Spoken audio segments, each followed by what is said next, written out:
Следующий хадис от Ибн Умара, ради Аллаху та'аля анхума, который сказал посланник Аллаха, саллаллаху алейхи вассалям: «Аль-му'мину аллази юхалиту нас ва ясбиру аля азахум, хайру мин аллази ла юхалиту нас ва ла ясбиру аля азахум». Верующий, который общается с людьми и терпит неприятности, которые они доставляют, лучше, чем верующий, который не общается с людьми и не терпит неприятности, которые они доставляют. Хадис, который передал имам Ибн Маджа, говорит Ибн Хаджар с хорошим иснадом. Этот хадис также приводится от Тирмизи. Но говорит Ибн Хаджар: «Илля аннау лам юсамми сахаби». Но Тирмизи в иснаде хадиса, в цепочке передачи, не упоминает сподвижника, его имя. То есть сказано о сподвижнике, но не упоминает имени сподвижника. Что мы скажем? Если есть цепочка передачи, сказано «говорит табиин от сподвижника». Хорошо? Но не называет его имя, вредит это достоверности хадиса или нет? Нет, не вредит. Потому что не важно, как звали сподвижника, потому что любой сподвижник, он надежный передатчик и добросовестный передатчик, даже если неизвестно его имя. В отличие от других уже членов цепочки передачи, там уже, если кто-то неизвестен, неизвестно его имя, то тогда уже что это делает хадис, иснад его каким? Слабым. Хорошо, это является пороком из его иснада, недостатком. И так сказано: верующий, который общается с людьми и терпит неприятности, которые доставляют люди. Общается с людьми, посещает их, они приходят к нему, сидит с ними, общается, разговаривает с ними, имеет с ними какие-то дела. Это общение. Это имеется в виду в хадисе. Другое дело человек, который не общается с людьми, то есть изолируется от них совершенно. Хорошо, сидит у себя дома, изолированно. Или где-то еще уходит куда-то, изолируясь от людей совершенно.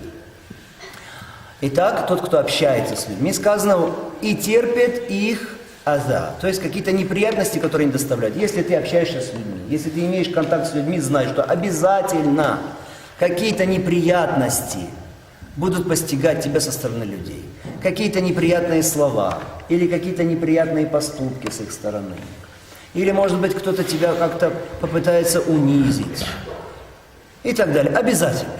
Обязательно испытаешь вот эти вот обиды, вот эти вот испытания, но если отнесешься терпеливо к этому, если будешь стоек, если будешь общаться все равно с людьми, говорит пророк алейхиссалату вассалам, что такой верующий, который общается с людьми и терпит наносимые ими обиды, он лучше. Лучше другого, который не общается с людьми и не терпит наносимые ими обиды. Терпишь, говоришь, ну ничего, сегодня он такой, завтра он исправится. Сегодня он так ко мне отнесся, может быть, нагрубил, и, иншаллах, завтра этот человек образумится, он поймет свою ошибку. Это все выражение какого важного принципа, о котором мы все время с вами говорим. Не забывайте этот принцип никогда в общении с людьми. Этот принцип называется в Коране «хуз аль-афу». «Хуз аль-афу». Что это значит? Относись к людям снисходительно. Аллах Субхану ва Тааля приказал это пророку алейхиссалату вассалам. Сделал это вот этим заветом, который является что? Рецептом в общении с людьми. Сутью благонравия. «Хуз аль-афу». Относись к людям снисходительно. Ни в коем случае не завышай планку. Не требуй от людей чего-то, что для них сложно сделать. Понимай, что это люди всего лишь. Да, к себе будь требователен. Когда ты относишься к людям, к себе будь требователен в отношении людей. Но от людей не требуй многого. «Хуз аль-афу». И так сказано, что лучше он, чем тот человек, который не общается с людьми и не терпит обиды, которые они достигают. Еще одна польза, если человек общается с людьми. Почему это важно? Почему это лучше? Помимо того, что это школа терпения. Хорошо? Помимо того, что это школа терпения. Еще что? Если человек общается с людьми, значит он знает, какие есть проблемы в обществе, какие есть недостатки в уме, да, у братьев. Он знает, какие ошибки совершают мусульмане. Знает их заботы, их проблемы. Это помогает ему быть в курсе дела. Значит, он что? Если он видит ошибку, которую совершают мусульмане, он будет стараться исправлять это. Видит проблему, будет стараться решать эту проблему. Видит пороки какие-то, будет исправлять все это. Совершенствовать людей, призывать их. Как ты будешь лечить себя, других, если ты не будешь общаться с ними, не будешь знать их недостатки, их проблемы, их грехи? Конечно, это может быть не обязательно непосредственно общение. Но ты можешь кого-то уполномочить, кто будет тебе говорить, например, о проблемах людей. Если есть какой-то имам или правитель, хорошо. Люди могут, приближенные к нему, говорить о том, что творится в народе, что происходит с людьми. Итак, какие выводы из этого замечательного хадиса? Ну, во-первых, внимательно, давайте думать, какие можно выводы сделать из этого хадиса. Из этого хадиса можно сделать много очень важных выводов. Ну, во-первых, этот вывод касается акиды, убеждения ахля-сунна валь-джамаа. Очень важного постулата убеждения акиды ахля-сунна валь-джамаа именно, что иман у людей не одинаков. Не как говорят некоторые люди, что вот все люди, они одинаковы в своем имане, то есть все мусульмане одинаковы в имане, вот есть некая вот такая основа имана, вот она у всех одинаковая, иман не увеличивается, не уменьшается, что иман фасика, нечестивца, как иман самого праведного из мусульман. Что говорит этот хадис? Сказано, что верующий, который му'мин, то есть обладатель имана, который общается с людьми и терпит наносимые ими обиды, он лучше. Значит, иман, что не одинаков у людей. Есть те, у кого выше, больше иман, есть те, у кого меньше иман. Еще важный вывод, также касается акиды ахля-сунна валь-джамаа. Какой? Что иман, он увеличивается от благих деяний. Откуда мы взяли этот вывод?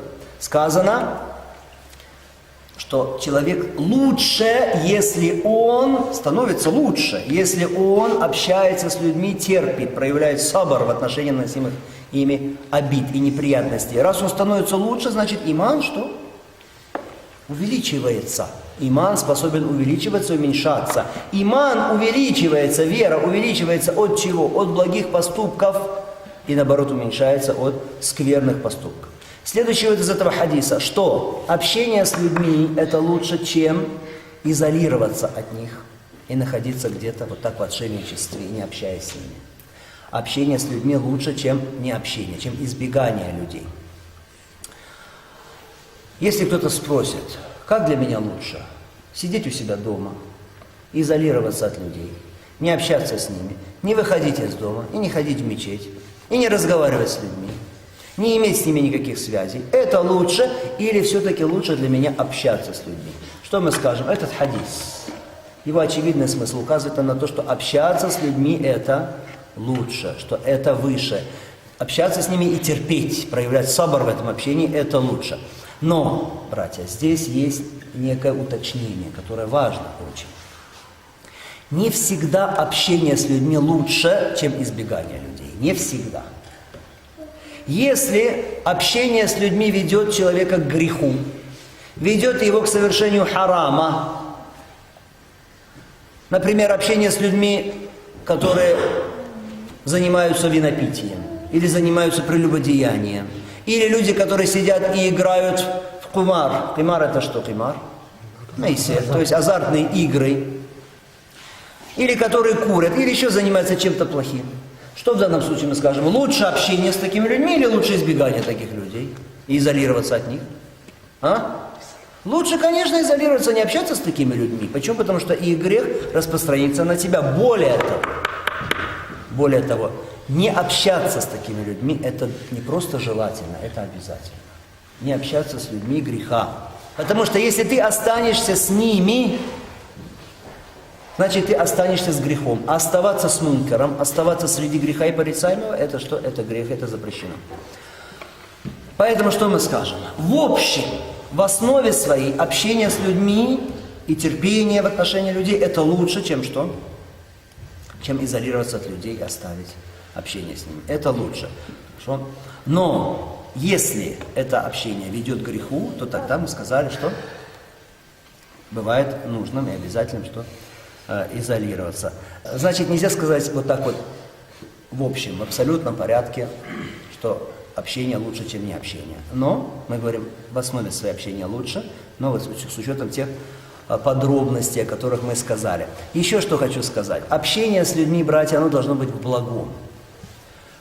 Некоторые люди могут, воспользовавшись этим хадисом, что сказать? Ну, значит, то, что я трачу часы или целые дни свои на то, что я все время сижу, разговариваю с людьми, веду с ними разные пустые разговоры. Хорошо.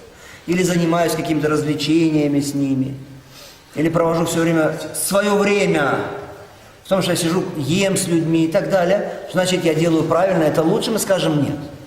Общение с людьми подразумевается какое общение? В первую очередь. Общение в благом. Это значит, ты пришел в мечеть, совершаешь с людьми намаз. Или ты общаешься с людьми, придя на полезный урок. Напоминание Аллаха Субхану ва Тааля. Вот это общение благое. Или собираешься с ними, чтобы помочь кому-то, какой-то помощи своим братьям. Хорошо? Или в других подобных делах общения. Мубах, то, что не является поклонением, но дозволено. Здесь общение с людьми, как приветствуется или нет, да, это хорошо, потому что это поддерживает связи между мусульманами, но лишь что в меру. Чрезмерствовать в общении с людьми, когда речь идет о каких-то развлечениях или разговорах и так далее, чрезмерство здесь ни в коем случае нельзя, потому что это убийственно для сердца. Это отвлекает человека от вещей полезных. Это одна из хитростей шайтана на самом деле. Поэтому нужно понять этот хадис правильно.